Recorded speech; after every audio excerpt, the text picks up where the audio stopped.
In this episode of The Cross-Examination, we're going to ask you the hardest questions about hell. Ready? Allah, despite being the master of the entire universe, why is He making such violent and harsh threats for a person who is not even a speck in the universe? Those who do a great amount of good deeds during their lifetime but do not believe in Allah, will they also go to hell? Why is hell eternal? Based on the brief life in this world, will eternal punishment be a fair price for wrongdoings?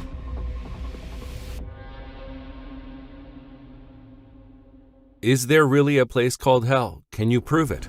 There is a place called hell, and the proof for it is logical. For instance, say there is a king, and in his land a man comes and starts insulting him and says, "I don't recognize the authority of this king."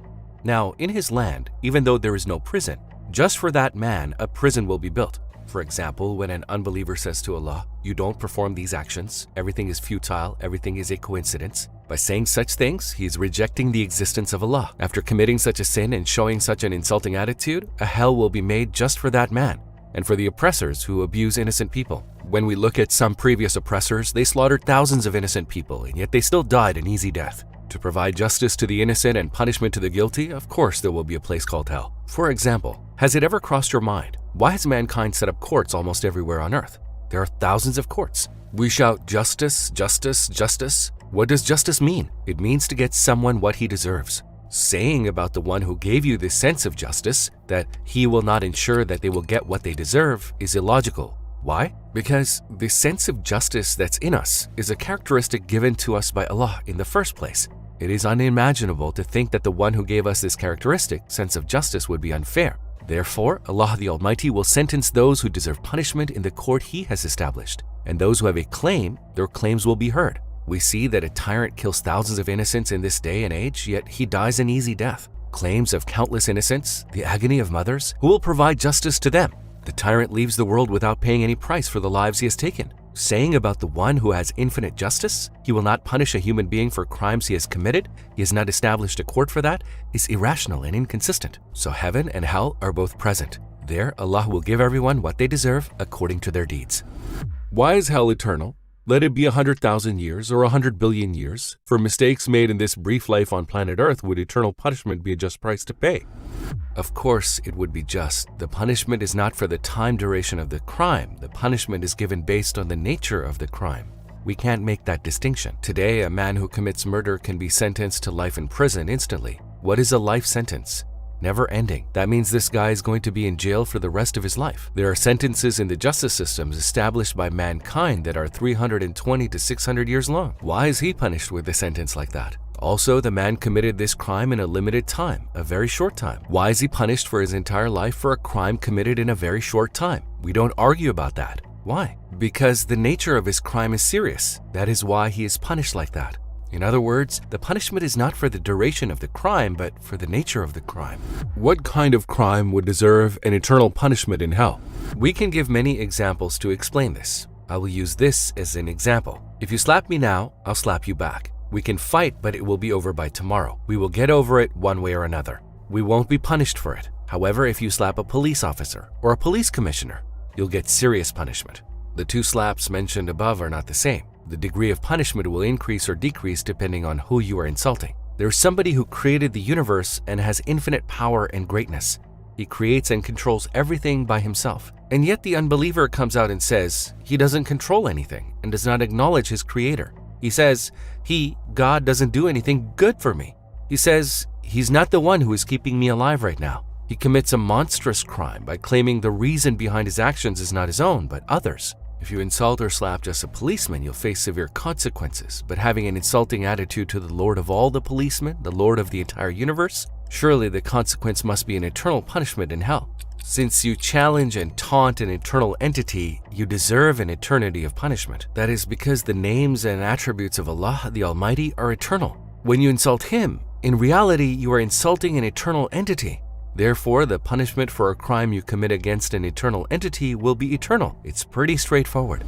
Will people who do many good deeds but don't believe in Allah go to hell? Good and evil are relative concepts. We call a person good. However, is he really a good person? He might be good from our perspective. Is he really a good person in the eyes of Allah? This can be explained with an example. Imagine there is a king. He gives all his fortune to a man and says, "Go to this village and take care of the needs of all the poor people in it." That man goes there with everything the king gave him and does good deeds. These good deeds all belong to the king. Why? Because to acquire those deeds required the king's wealth.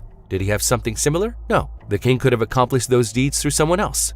If the man who carried out those deeds now said, "The king didn't do any of these good deeds, I did them by myself," surely he must be punished in the eyes of the king.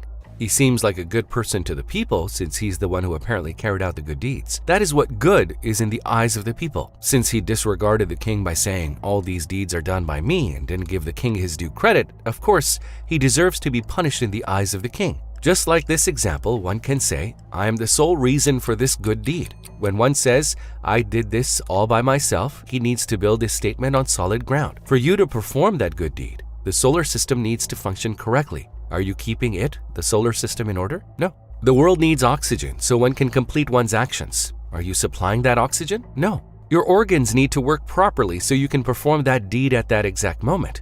Do you keep them working properly? No. There's someone else who is providing all of these necessities so you can do those good deeds. And yet, if you still say, "I am doing this alone, I'm the sole doer of this good deed," surely you will come across as a good person to the people, but in the eyes of the one who supplies you with all the conditions necessary for you to do those good deeds, you deserve to be punished. People may think of you as a good person, but since you rejected the actual performer by saying, "I did this," you are guilty in the eyes of God. The situation for a Muslim is the opposite. A Muslim does good deeds, but he knows that goodness really comes from Allah. He says that the actual performer, the actual creator of that action is Allah. Because of his thinking and attitude, he will be rewarded by Allah the Almighty. He will be worthy of a reward by Allah. Why? Because he didn't conceal who did the actual work. He didn't cover it up. He didn't deny it. He did it himself. Yet he said, "Allah made me do that," because he is conscious of that. The situation of a Muslim compared to a non-Muslim is quite the opposite. Allah, the master of the entire universe, why is he making such huge and violent threats to a tiny human being who's not even a speck in the universe? If this is some sort of guidance, couldn't he have used a different method? The value of something can't be calculated by how it physically is. We must understand this. Saying man is relatively small compared to the universe does not diminish the value of human beings. As a matter of fact, your eyes are tiny, containing very small amounts of material. However, for you, they're worth more than all the planets, mountains, and oceans. Well, just because something is small doesn't mean it's worthless. The qualities it has determines its real value. If we look at the characteristics of human beings, we see that humans are very sophisticated. For instance, life, understanding, comprehension, knowledge, intelligence. Looking at these characteristics, just as he acts freely in the universe, Allah will surely teach such a noble being what he should or shouldn't do. You say, is hell some sort of education method? Couldn't it have been different? I think it's an outstanding education method. We put up signs on switchboards saying caution, danger of death, right? To show its seriousness, there's even a skull symbol on it. It's a pretty strong deterrent for humans. Do we ask, why are you trying to scare me from electric shock like this for no reason? Do you get it? Is there no other way, a simpler or different method to keep me away from it? No. How can one say this? If it doesn't warn you strongly enough, you may be tempted to take the risk. It scares you so sternly so you don't go anywhere near it. Likewise, Allah also cares about humans a lot. He warns you from getting closer to hell, just like you're warned about the switchboard, to not go near it. This in fact is a great mercy. If a child goes near a heater, the mother will say to him, "Stay away from it or you'll get burnt." If the child gets too close, she may hit him so he may never go near the heater again. We don't say, "Heartless woman, why are you always trying to keep your child away from the heater so violently?" Why is that? The mother behaves this way out of compassion to protect her child from great harm. At the beginning of this episode, we said, no hell, no justice. So if there is hell, where's the mercy? First, if there is no hell, it brings forth the question, where is Allah's mercy? Why? Because the rights of thousands of oppressed are being violated. When someone is wronged, what do we say? Punish this cruel man. He has violated the rights of others. Punish him with what he deserves. If that guy roams free, then we will say, where is the justice? Well, I say, isn't it compassion to provide justice to millions of oppressed people? In fact, justice itself is compassion. If you say, don't punish them, I'll ask, where is your mercy? Millions of innocents have been wronged, and you don't want the person who is responsible to be punished. I'll ask again, where is your mercy? Because of this, Allah is both merciful and just. So what should we do to stay away from hell? Up until now, we have been talking about hell. However, when you use the word hell too many times and talk only about Allah's punishment, believing that Allah is only punishing in hell or burning the ones who deserve that does not reflect the truth, since Allah is also infinitely merciful. And Allah says, "My mercy surpasses my wrath." We've talked a lot about these things. We've talked a lot about the hidden causes of hell, but Allah wants to put us into heaven. Allah is so compassionate. You can look at the examples of how compassionate animals on earth are to their offsprings. You can also look at your mother's compassion for you. Their compassion is not even a single drop compared to the infinite compassion of Allah. Someone says, God only sent you to this world so He can burn you in the hereafter. This is just the devil's game. If that was the case, Allah would have burnt us anyway, right? He could have punished us directly in hell and we could do nothing about it. However, Allah put us in this world and He wants to put us into heaven. Allah shows us His love and affection everywhere. Allah is just and His justice is infinite. Since His justice is infinite, He will take into account all the mistakes to keep us away from making those mistakes. He sent prophets, books, and scholars so that we may find the right path. Do not understand from Allah will burn us that He will punish us continuously. This is not true.